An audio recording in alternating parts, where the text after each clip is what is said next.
अस्सलाम वालेकुम। मुंहिंजो नालो आहे सदाकत अली ऐं मां अॼु तव्हांखे केमिस्ट्री पढ़ाईंदुसि 9th क्लास जी, जंहिंजो पहिरियों चैप्टर हुन जो पढ़ाईंदासीं, जंहिंजो नालो आहे फंडामेंटल ऑफ केमिस्ट्री, केमिस्ट्री जा बुनियाद। सो अचो त हाणे पढ़ंदासीं त केमिस्ट्री आहे छा। Chemistry it is a branch of physical science which deals with the composition, structure and properties of matter। चए थो त केमिस्ट्री जेका आहे उहा फिजिकल साइंस जी ब्रांच आहे जंहिंजो तालुक़ु आहे कंपोजिशन मीन्स ठहण, structure means shape and properties of matter ऐं मादे जे ख़ासियतुनि सां आहे। हाणे इनखे कीअं वधीक वधार कजे, मां तव्हांखे हुनजो हिकु एग्ज़ाम्पल ॾींदुसि। एग्ज़ाम्पल आहे हिकु पेन आहे। ही पेन हिकु मादो आहे ऐं मादो हिन जी कंपोजिशन मीन्स ठहण ही हिकु एटम मां ठहियल आहे, सब एटॉमिक पार्टिकल्स मां ठहियल आहे। ऐं हिन में स्ट्रक्चर्स ऐं हिन जी स्ट्रक्चर जेको आहे सो हिन शेप हिन क़िस्म जो हूंदो आहे, कुझु हिन तरह जो हूंदो आहे हिन जो पेन जो मार्कर जो। ऐं प्रॉपर्टीज़ ऐं उनजी ख़ासियत इहा आहे त हीअ लिखे थी, हिन लिखण जो कमु करे थी। ही भी हिकु मादो आहे ऐं ही उनजी ख़ासियत आहे। सो ये केमिस्ट्री आहे। हाणे केमिस्ट्री जो सभ खां बेसिक बुनियाद पढ़ंदासीं त केमिस्ट्री में सभ खां पहिरीं ईंदो आहे सेल। सेल छा आहे, असीं हाणे सेल जे बारे में एक्सप्लेन कंदासीं, वज़ाहत कंदासीं।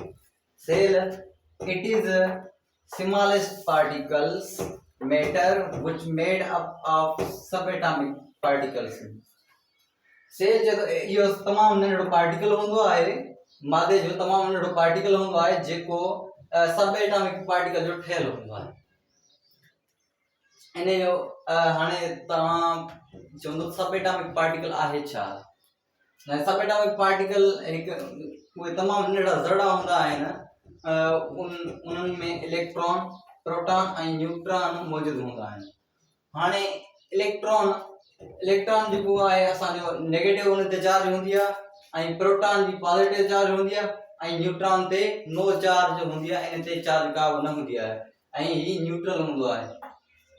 हाणे असीं पढ़ंदासीं मॉलिक्यूल छा आहे।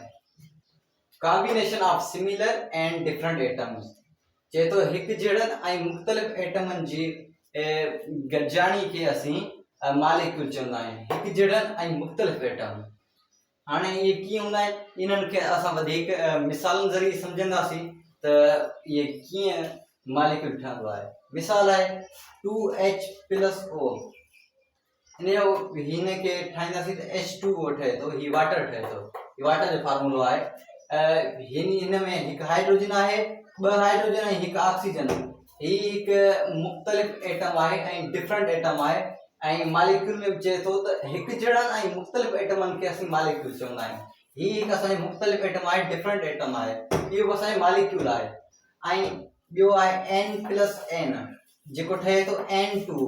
N2 हिकु सिमिलर एटम आहे, हिकु जहिड़ो एटम आहे।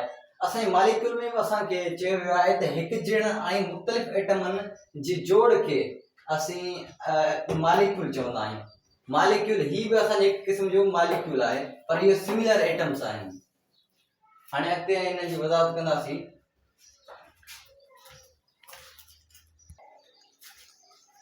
हाणे असीं एटम जी बनावट खे असीं हिन शेप में वधीक वज़ाहत तौर ते लिखियो आहे त एटम में सभ खां पहिरीं हे ॿाहिरीं जेको दाइरो आहे, गोल दाइरो, इनखे असीं इनखे केमिस्ट्री में शेल चवंदा आहियूं।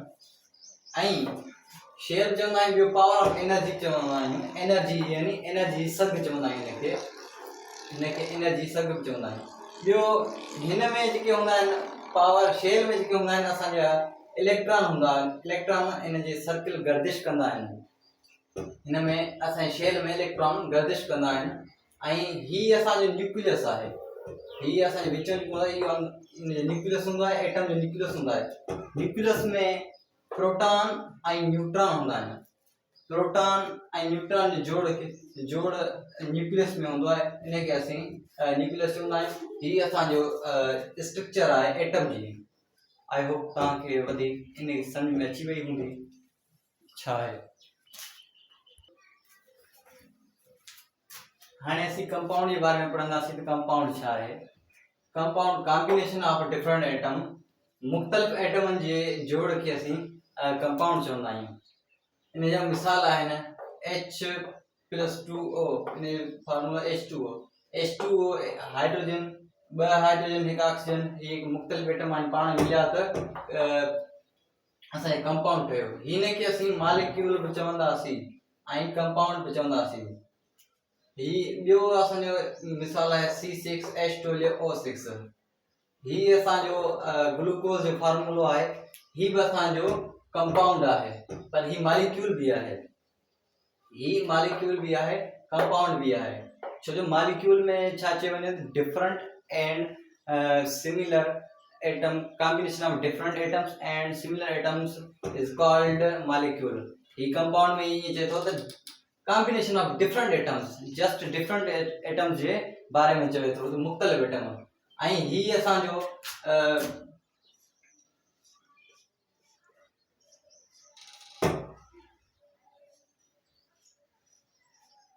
हिनखे असीं कंपाउंड न चवंदासीं, छो जो ही हिकु सिमिलर एटम मां ठहियो आहे।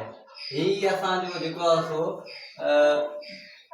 कंपाउंड न आहे, ही असांजो मालिक्यूल आहे। ही असांजो मालिक्यूल आहे, ही कंपाउंड न आहे। कंपाउंड में चए थो त different atoms, combination of different मुख़्तलिफ़ एटम जे जोड़ खे असीं चवंदासीं कंपाउंड।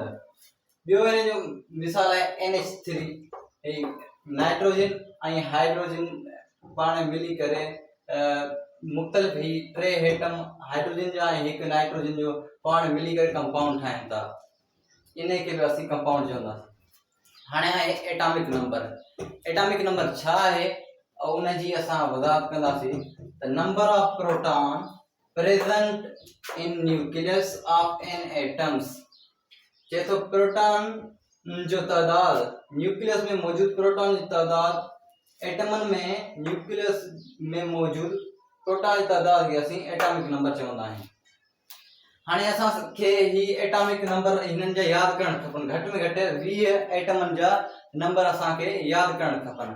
हाणे हाइड्रोजन जो एटॉमिक नंबर आहे 1, हीलियम जो एटॉमिक नंबर आहे 2, लिथियम जो एटॉमिक नंबर आहे 3, बेरिलियम जो एटॉमिक नंबर आहे 4, बोरान जो एटॉमिक नंबर आहे 5, कार्बन जो एटॉमिक नंबर आहे 6, नाइट्रोजन जो एटॉमिक नंबर आहे 7, ऑक्सीजन जो एटॉमिक नंबर आहे 8, फ्लोरीन जो एटॉमिक नंबर आहे 9, सोडियम जो नियान जो एटॉमिक नंबर आहे 10, ऐं सोडियम जो एटॉमिक नंबर आहे 11, मैग्नीशियम जो एटॉमिक नंबर आहे 12, ऐं एल्यूमिनियम जो एटॉमिक नंबर आहे 13, ऐं सिलिका जो एटॉमिक नंबर आहे 14, फास्फोर जो एटॉमिक नंबर आहे 15, सल्फर जो एटॉमिक नंबर आहे 16, ऐं क्लोरीन जो एटॉमिक नंबर आहे 17, ऐं आर्गन जो एटॉमिक नंबर आहे 18, पोटेशियम जो एटॉमिक नंबर आहे 19, ऐं कैल्शियम जो एटॉमिक नंबर आहे 20।